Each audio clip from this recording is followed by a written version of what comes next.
Sikandar the great. क्या सच में सिकंदर एक महान विजेता था?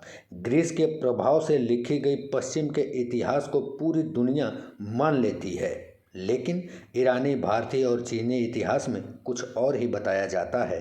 बताया जाता है कि सिकंदर का अभियान उन पश्चिमी अभियानों में पहला था जो पूरब के बर्बर समाज को सभ्य और सुसंस्कृत बनाने के लिए किया गया था, जबकि हकीकत तो ये है कि भारत में एक भी ऐसा राजा नहीं हुआ जिसने विदेशी धरती या दूसरे राज्य पर आक्रमण कर क्रूरता की सभी हदें पार की हों। भारतीय राजाओं में संवेदना का स्तर इतना गिरा हुआ नहीं था कि वे बच्चों को भालों की नोक पर रखकर किसी राज्य में घुस जाएं।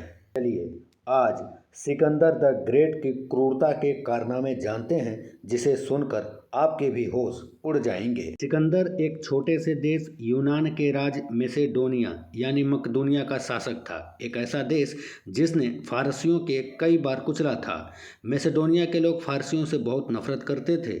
यही वजह थी जिसने फारसियों के साम्राज्य को गिरा दिया, तहस नहस कर दिया। सिकंदर के सिंहासन पर बैठने की कहानी क्रूरता से शुरू होकर क्रूरता पर ही खत्म होती है। इतिहासकार बताते हैं कि सिकंदर एक क्रूर, अत्याचारी और शराब पीने वाला व्यक्ति था। सिकंदर ने अपने शत्रु या मित्रों तक के साथ कभी भी उदारता नहीं दिखाई।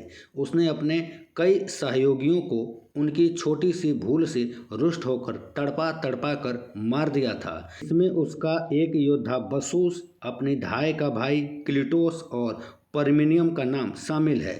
फारसी इतिहासकारों के अनुसार सिकंदर क्रूर और हत्यारा व्यक्ति था, न कि महान। एक बार किसी छोटी सी गलती पर उसने अपने सबसे करीबी मित्र क्लिटोस को मार दिया। अपने पिता के मित्र परमिनियन, जिनकी गोद में सिकंदर खेला था, उसने उनको भी नहीं बख्शा, उनको भी मरवा दिया। जब बैक्ट्रिया के राजा बसूस को बंदी बनाकर लाया गया, तब सिकंदर ने उनको कोड़े लगवाए और उनकी नाक कान कटवा डाले। इतने पर भी उसे संतोष नहीं हुआ। उसने अंत में उनकी हत्या करवा दी। सिकंदर के गुरु अरस्तु ने सिकंदर को हर मौके पर सहयोग और सलाह दी, लेकिन उसने अपने गुरु अरस्तु के भतीजे क्लास्थनीज को मारने में जरा भी संकोच नहीं किया। सिकंदर की सेना जहां भी जाती, पूरे के पूरे नगर जला दिए जाते। खूबसूरत औरतों का अपहरण कर लिया जाता और बच्चों को भालों की नोक पर टांग कर शहर में घुमाया जाता था। प्राचीन ईरानी अकेमेनिड साम्राज्य की राजधानी परसेपोलिस के खंडहरों को देखने जाने वाले हर सैलानी को 3 बातें बताई जाती हैं।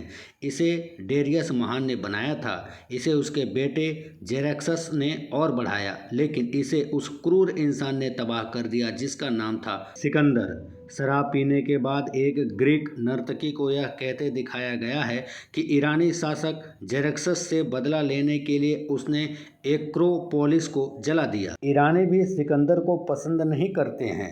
वे कहते हैं कि उसने अपने साम्राज्य में सांस्कृतिक और धार्मिक स्थलों को बहुत ही नुकसान पहुंचाने को बढ़ावा दिया था। उसके समय में ईरानियों के प्राचीन धर्म, पारसी धर्म के मुख्य उपासना स्थलों पर हमले किए गए। सिकंदर ने ईरान के राजा दारा को पराजित कर दिया और विश्व विजेता कहलाने लगा। विजय के बाद उसने बहुत ही बड़ा भव्य जुलूस निकाला।